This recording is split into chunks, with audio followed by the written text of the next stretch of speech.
caution you of the days to come, because they will not be easy. There are people among us today who might not be with us next year at this conference.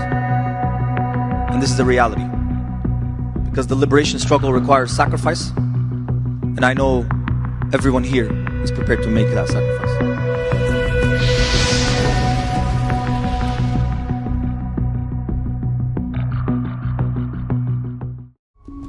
In May 2024, over 100 organizations gathered for the People's Conference for Palestine in Detroit, Michigan. More than 3,000 activists were in attendance. Speakers celebrated the October 7th massacre, called for resistance against the West, and mapped out a vision for the destruction of America from within. The Palestinians who came to the United States understood their role immediately upon arrival.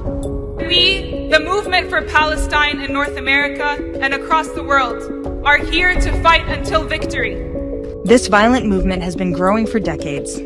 It's made up of groups including Within Our Lifetime, Students for Justice in Palestine, the Palestinian Youth Movement, and many others. After the October 7th attacks, anti-Israel groups in America were emboldened. They saw the massacre as an opportunity to intensify hostility toward Jews and America. When I think about the USA, it should burn! Death to America! As the movement worked non-stop to legitimize the Hamas attack, the activists openly flaunted their hatred of Jews and Israel through protests, vandalism, encampments, and violent assaults, both in the streets and on college campuses. Flags of terror organizations became commonplace in public spaces. I support Hamas! I am Hamas! We are Hamas! Yes, we're all Hamas! Activists celebrated the brutality of the October 7th massacre, drawing inspiration from the barbaric acts of terrorism. It was exhilarating! It was energetic! Glory to our martyrs, our heroes who made the ultimate sacrifice. I salute Hamas. A job well done.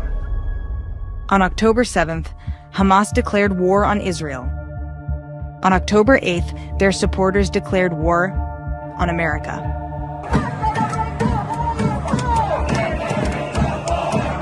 It is time to bring the war home! It is time to smash this empire! The goal of the movement is not just to destroy Israel. Their primary target is the U.S.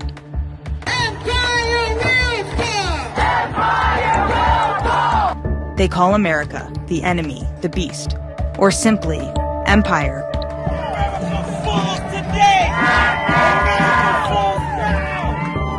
We're in the belly of the beast.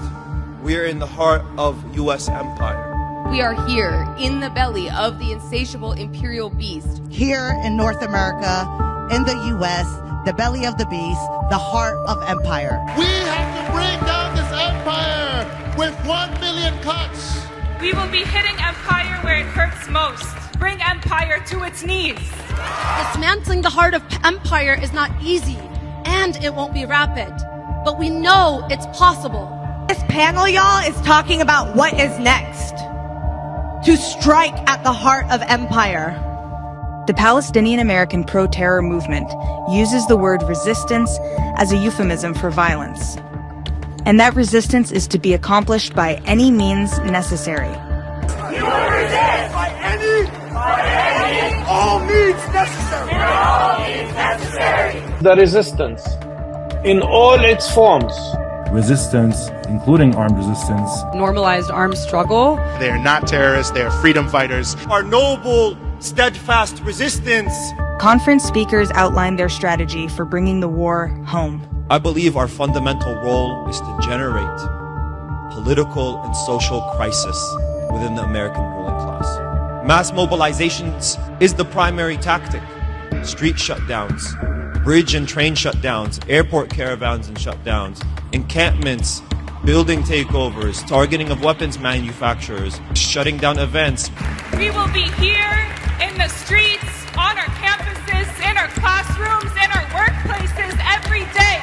We have made the situation untenable for the empire's ruling classes and the political establishment.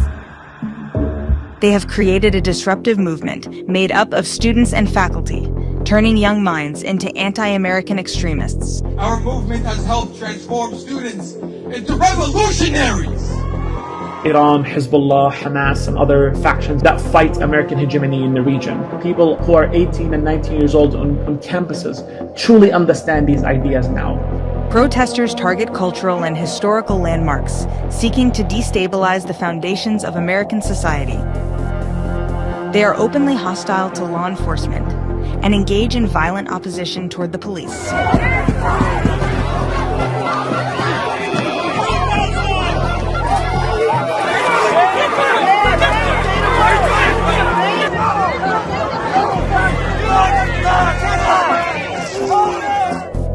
The influence of these organizations isn't limited to universities and public spaces.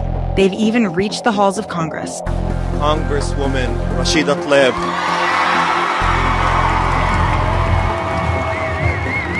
We're going to move Congress, and we're going to move the White House. We're not going anywhere. Free, free Palestine! The influence of these violent groups is growing, and they are working towards their goal of dismantling America. Our struggle is a long struggle, and one that stands on the shoulders of thousands of martyrs and thousands of fighters who have committed and who are committing their lives to lay the ground for the revolution we see ahead of us today. Gaza tells us to escalate for it. That can mean so many different things, but what I will tell you is we need to start sacrificing. The threat of violence is not theoretical. In this war of resistance, all Americans are potential targets. Genocide!